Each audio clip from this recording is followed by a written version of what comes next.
nakikita natin yung mga trailing hopper dredger na yon na nagbubuhos ng buhangin banda rito.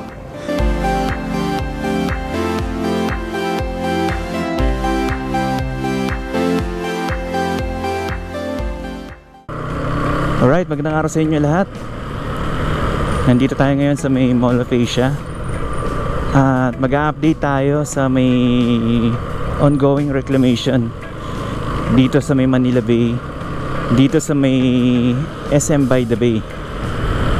So pupuntahan natin etong dito sa may SM by the Bay at titignan natin kung gaano nakalawak itong reclamation. Dito tanaw ko na yung malawak na buhangin dito. Ayun oh.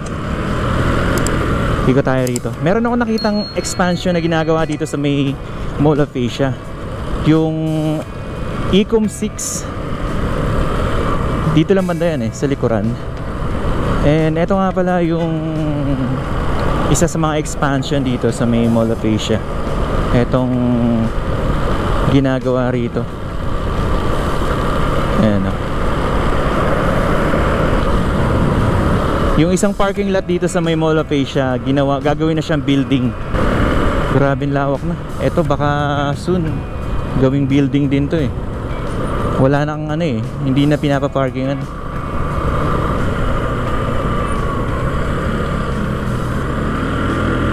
Hanap lang tayo ng parking. Dito tayo sa may parking lot.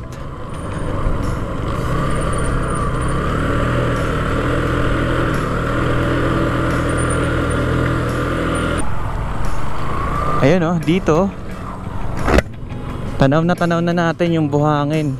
Every time na nag-a-update tayo rito sa reclamation sa Manila Bay, mas lumalawak yung buhangin. Dati dito lang yung banda sa may gitna dito banda doon sa may paparkingan natin ng motor. Pero ngayon sobrang sobrang lawak na talaga. May isa rin ako napansin dito sa may SM by the Bay. May charging station na pala dito. Ayan Delta. So ang gagawin mo, ayan, i-charge any e-vehicle, i-connect, plug, enjoy. So paano yung bayad nito? Ayan dalawa Dito lang to sa may pinagparking ako ng motor. Ayan, so magmula dito sa may parking place natin, dito matatanaw na natin yung reclamation, yung tambak na buhangin dito. Yung last time na pinuntahan natin. So eto siya ngayon, eto pa rin siya ngayon as of March 26, 2024. Eto, malapad na siya, flat na siya. Pero isa sa napansin natin is mas dumami yung tambak ng buhangin sa may bandang likuran. Although dito sa may harapan parang same pa rin naman ng nakaraan. Although yung nakaraan kasi mas hindi pa pantay gaano yung buhangin. Ngayon, yung dito sa harapan pantay na, pero may mga bagong tambak ng buhangin banda ron sa likod. Parang mga gabundok na buhangin banda ron. Tsaka doon sa dulo mas lumawak din. Hindi lang natin sigurado kung anong plano dito. Kung ito ba ay talagang tatambakan ng buhangin or magiging buong harapan natin talagang buhangin na, or magtitira sila ng konting part nitong SM by the Bay na tubig at magtatambak lang sila ng mga isla banda ron sa may gitna. So yun yung hindi pa natin sigurado sa ngayon. Patuloy lang natin i-update kung ano yung mga magaganap dito. Ito na siya Ayun sa may Lime Resort banda ron.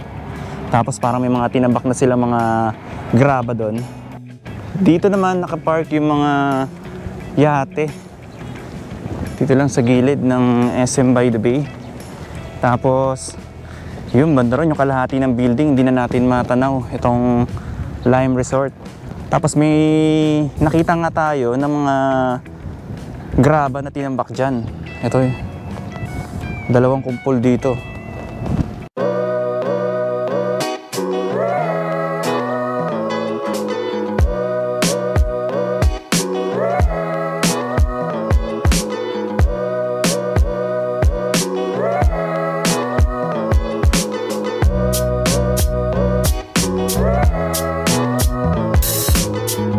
Ayan, dito naman ginaganap yung mga events sa volleyball, yung beach volleyball competition. Marami tayo nakikita mga ibon na lumilipad doon, oh. Mga parang mga ano sila, mga migratory birds. Ito. Hindi ko sure kung mababaw na lang to banda rito. Pero dito sila nagkukumpulan. Ganito yung mga business establishment ngayon dito sa may SM by the Bay.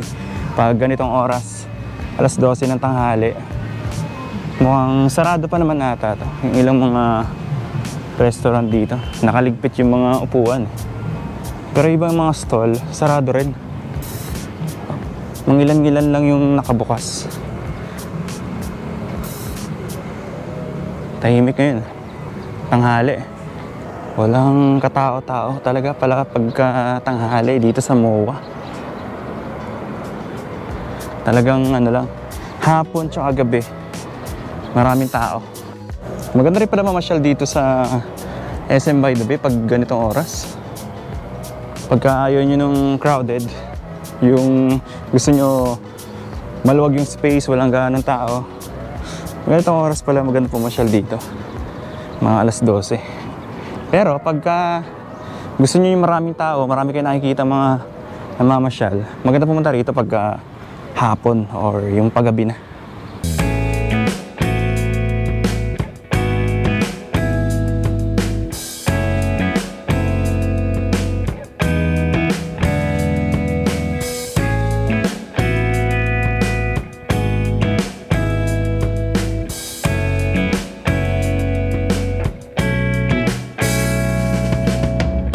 Nandito na tayo sa may dulo nitong SM by the Bay. Ayan yung Ferris wheel. Tapos ito yung Conrad Hotel. Kita natin walang gaanong tao ngayon kasi tanghali, mainit. Tingnan natin yung development na ginagawa dito sa may dulo.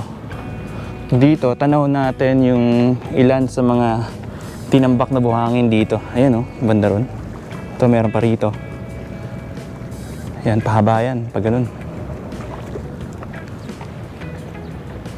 So, dito na yung sa may dulo nitong SM by the Bay. Ayan, may mga ano doon, may mga crane dyan. Tingnan natin yung ano rito, yung batuhan dito. So, pag dito tayo nakaupo, ito yung view dito sa dulo ng SM by the Bay. Ayan, tanaw na natin yung malawak na buhangin dito. Magmula dito sa pinakadulo, ayan nyo. Ito yung dulo. Ayan sa kabila, sa ano na yan Paranaque na yan. Tapos dito may, ito matagal ko na nakikita to, etong crane na to, na parang siyang kamukha siya ng mga nagdi-drill sa ilalim. Ayan, nakabaon yung ano dyan, yung parang mahabang bakal dyan. Tapos dito may tambak na ng buhangin. Doon yung mga barko na naka-standby dyan. Tapos ito yung malawak na tambak na buhangin. Ito may tambak na buhangin din dyan. Tapos doon sa dulo, yun nga yun, yung malapit na doon sa may Lime Resort, papunta na ng Ross Boulevard. Ito, ganito na kalawak ng reclamation. Ang hindi lang natin sigurado is kung hanggang dito ba tatabunan talaga. Kasi wala pa akong nakuhang info kung ito ay completely na tatambunan ng buhangin or maglalagay lang sila ng mga isla banda ron. Tapos magiging waterway lang yung banda rito. Ito magiging daanan lang siguro. Hindi pa natin alam. Pero yun yung regular na i-update natin kung ano yung plano rito sa may SM by the Bay. Ang ganda ng view rito. Hindi pa ako nakakit sa building na yan. Ano kaya meron dyan sa tuktok niyan?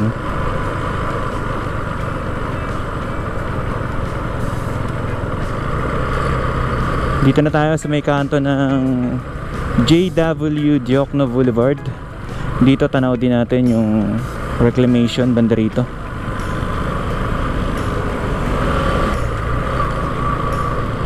Tingnan natin dito sa may tulay, dito sa may JW Jokno Boulevard. Ito yung sitwasyon ngayon dito. May mga naka-park na mga bangka rito. Tapos banda ron, yun nga yung sabi ko, ano, parang may tinambak na ng mga graba ron. Ayan yung mga yate, oh. Tapos yun naman yung mga hopper suction dredger na nandun.